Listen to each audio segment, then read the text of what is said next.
Ensuite, nous allons parler de la masse molaire d'une espèce chimique.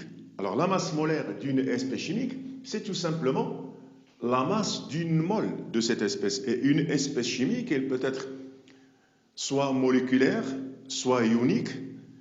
Et dans tous les cas, cette masse molaire de l'espèce chimique, elle se calcule à partir des masses molaires attribuées à chaque élément présent dans sa formule. Et pour comprendre ceci, on va prendre quelques exemples. Parce qu'avant, nous avons défini la masse molaire atomique d'un élément chimique. À partir de ces masses molaires atomiques, on va calculer les masses molaires des espèces chimiques en faisant tout simplement la somme des masses molaires des atomes présents dans une molécule. L'exemple de l'eau. La masse molaire de cette espèce, qui est l'eau, sa formule c'est H2O. Sa molécule, elle contient 2 atomes d'hydrogène et 1 atome d'oxygène. Ça veut dire une mole d'eau contient 2 moles d'atomes d'hydrogène et 1 mole d'atomes d'oxygène. C'est pour cela que, pour avoir la masse molaire de cette espèce, je dois écrire que c'est 2 fois la masse molaire atomique de l'hydrogène, regardez, ce 2, le voici, plus 1 fois la masse molaire atomique de l'oxygène, parce que vous avez ici 1 atome d'oxygène. Je fais la somme, j'ai 18 grammes par mol. Ensuite, il y a la masse molaire du chlorure de sodium. Et le chlorure de sodium, c'est un composé, on sait que c'est un composé ionique. Il est formé d'ions Na+, et Cl-. Alors c'est pour cela que on va faire la somme de la masse molaire de l'ion Na+, et de la masse molaire de l'ion Cl-.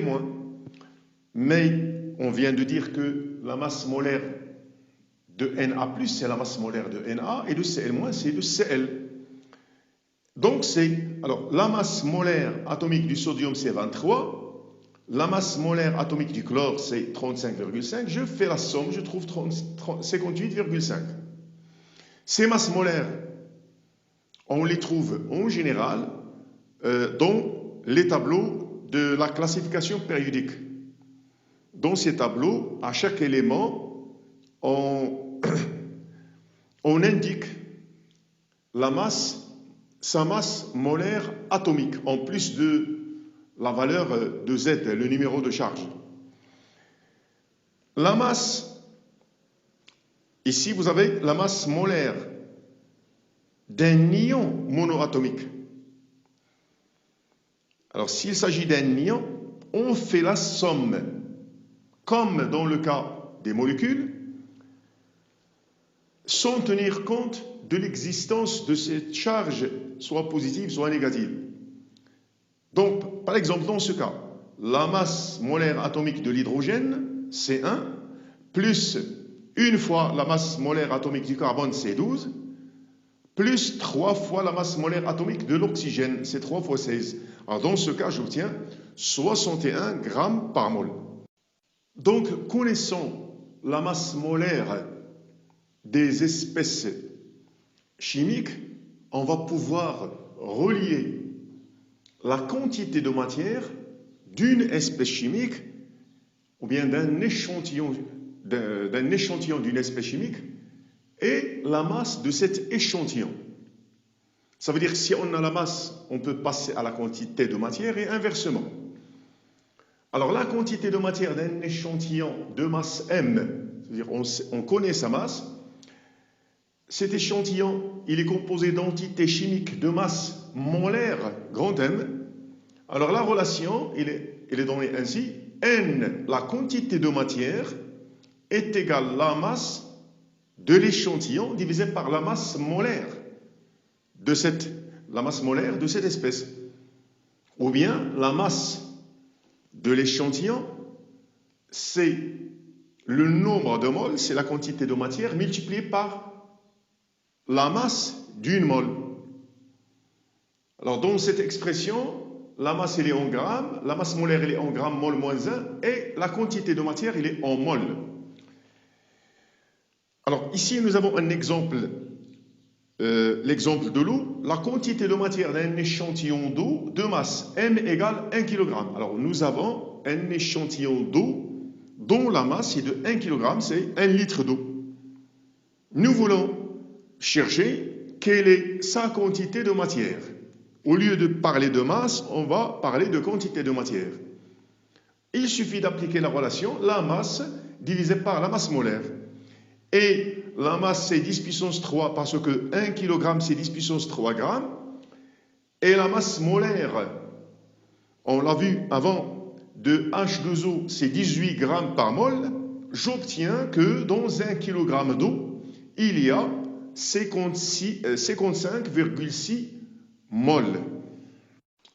Ensuite, nous allons passer au cas particulier des gaz, des espèces gazeuses. D'abord, pour les liquides et les solides, observons que j'ai ici l'eau de formule H2O, l'éthanol de formule brute C2H6O, l'acétone C3H6O. Ce sont des liquides dans les conditions ordinaires de température et de pression. J'ai ici la même quantité de matière de ces trois espèces chimiques différentes. Alors ces trois échantillons, ils ont la même quantité de matière, 0,1 mol, 0,1 mol, 0,1 mol, mais ils n'ont pas le même volume. Aussi, ils n'ont pas la même masse. Ça veut dire que pour les liquides et les solides, même si des échantillons différents, d'espèces différentes, ont la même quantité de matière,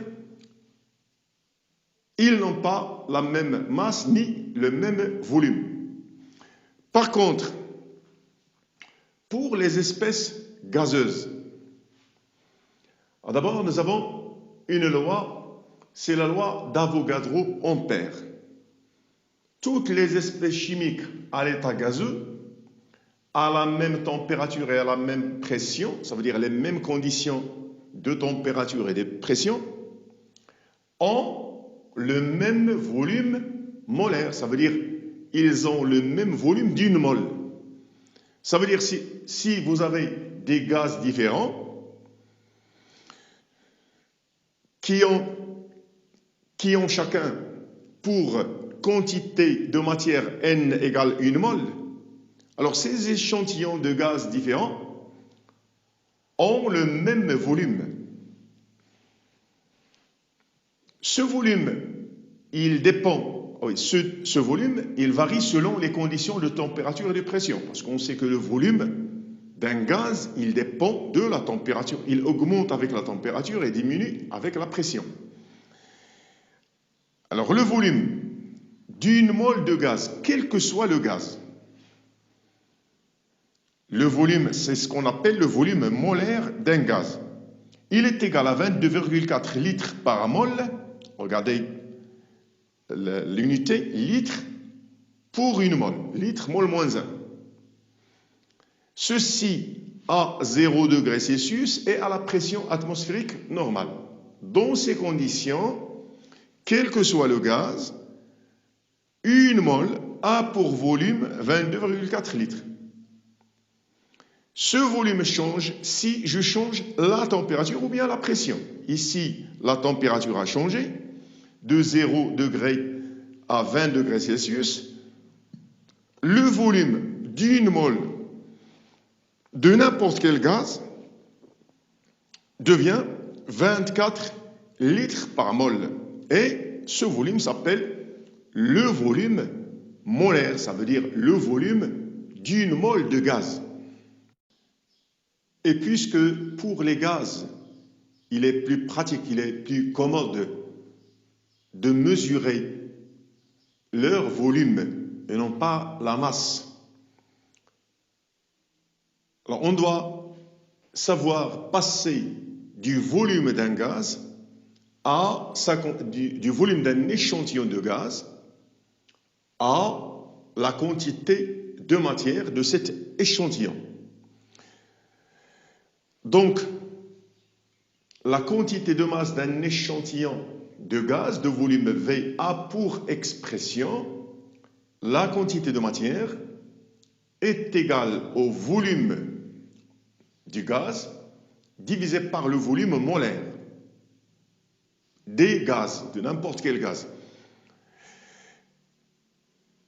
Ou bien, on peut écrire l'équation de la relation de cette façon. Le volume d'un échantillon de gaz, il est égal à la quantité de matière, ça veut dire le nombre de moles, multiplié par le volume d'une mole, ou bien le volume d'une mole de gaz. Et observez ici, on dit le volume d'une mole de gaz, ou bien non pas de ce gaz, parce que le volume molaire, il est le même pour tous les gaz, dans les mêmes conditions de température et de pression.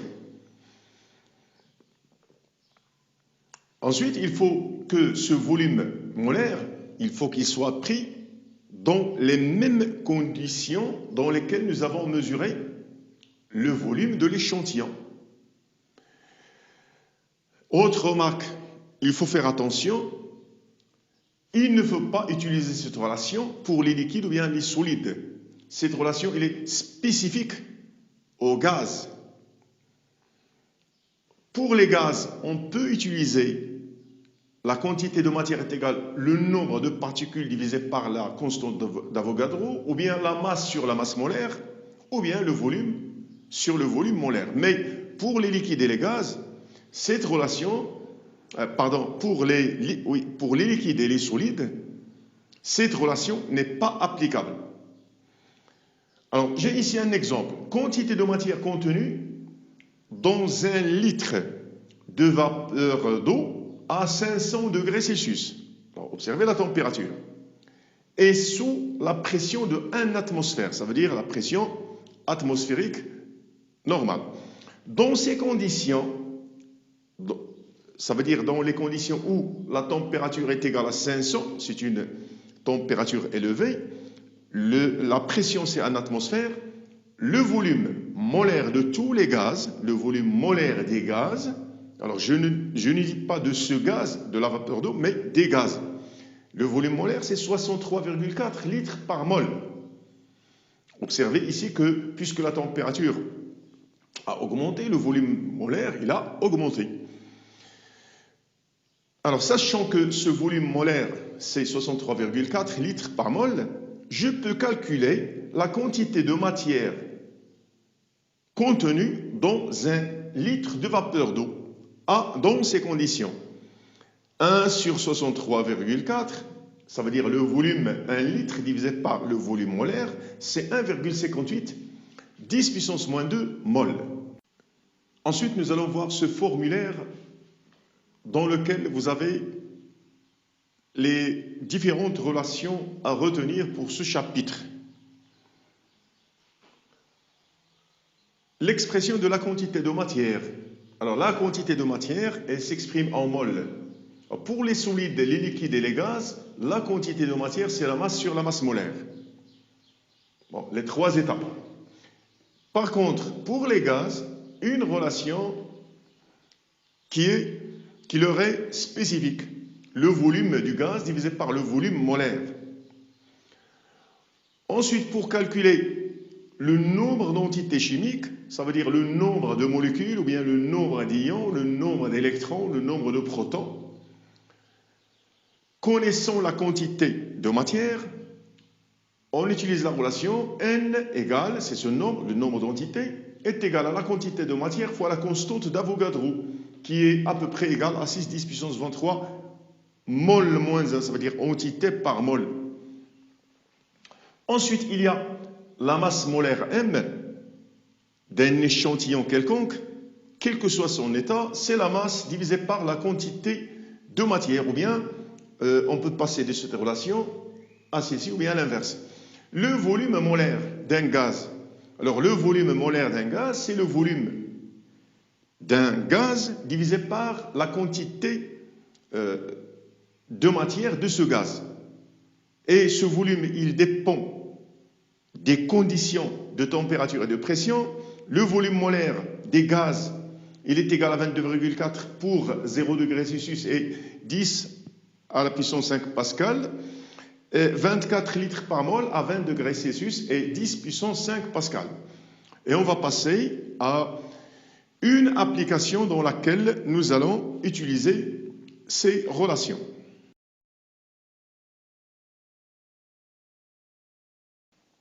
Ensuite, nous allons passer à cette application dans laquelle nous devons chercher à calculer les quantités de matière correspondant à quelques échantillons pour lesquels nous connaissons soit la masse, soit le volume.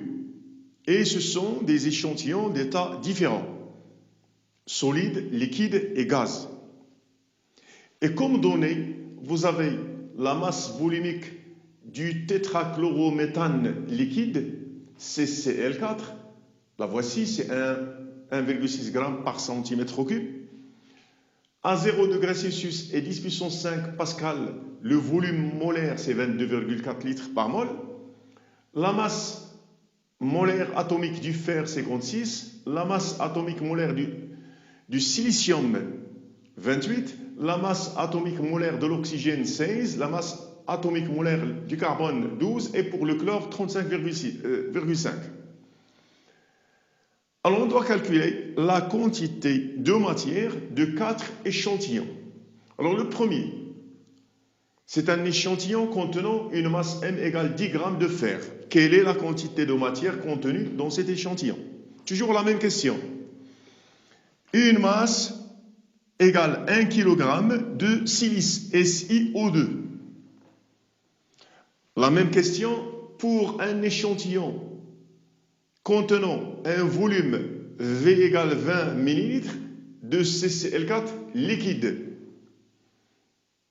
Et la même question pour un volume V égale 3 litres de dichlorCl2 gaz dans ces conditions 0 degré Celsius et 10 puissance 5 pascal. Alors vous devez d'abord chercher à déterminer ces quantités de matière. Ensuite, on va corriger l'exercice.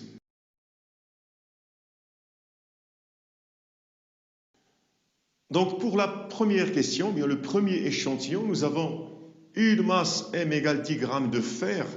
Donc il suffit d'appliquer la relation, la quantité de matière est égale à la masse de l'échantillon divisé par la masse molaire du fer. C'est 10 sur 56, ça veut dire 0,18 mol. Pour le deuxième échantillon, une masse M égale 1 kg de silice, SiO2. Alors dans ce cas, on doit écrire la quantité de matière, c'est la masse de la silice, de l'échantillon de silice, divisé par la masse molaire de SiO2. Donc je dois d'abord calculer la masse molaire de SiO2, ça veut dire c'est M de Si plus 2M de O égale 60 g par mol. C'est la masse molaire de cette espèce chimique. Donc je fais le calcul, 1 fois 10 puissance 3 kg. Alors 1 kg, elle doit être convertie en grammes. 10 puissance 3 grammes divisé par 60 grammes par mol, et je simplifie par gramme, il reste mol. C'est 16,7 mol. Ensuite, pour le troisième échantillon, alors c'est un volume V égale 20 ml de CCl4 liquide. Alors là, l'erreur qu'il ne faut pas commettre ici, c'est d'utiliser cette relation volume sur le volume molaire. Parce que ce n'est pas un gaz, c'est un liquide. Alors dans ce cas, j'applique la relation précédente, N égale M sur M, la masse de l'échantillon de CCl4, divisé par la masse molaire de CCl4. Alors la masse de CCl4 de l'échantillon, je peux l'obtenir en utilisant la masse volumique, parce que j'ai la masse volumique, c'est la masse divisée par le volume. Donc la masse de CCl4 de l'échantillon, c'est ρ fois V. Et la masse de CCl4, la masse molaire de cette espèce chimique, c'est M de C plus 4 fois M de Cl, c'est 154 g mol moins 1. Ainsi, je peux écrire que N de CCl4, au lieu de M de la masse, j'écris ρ fois V, divisé par la masse molaire, et je fais l'application numérique 1,6 g par centimètre cube, multiplié par 20 millilitres. Ici, vous faites attention, 1 millilitre, elle est égale à 1 centimètre cube. Donc, je simplifie par millilitre et centimètre cube, divisé par 154 grammes mol moins 1, je simplifie encore par gramme, il reste 1 sur mol moins 1, ça veut dire mol. J'obtiens 0,21 mol. Pour le dernier échantillon, le volume V égale 3 litres de dichlore Cl2 gazeux. Alors ici, vous voyez que c'est un gaz à ces conditions, 0 degré C et 10 puissance 5. Et dans ces conditions, nous avons le volume molaire.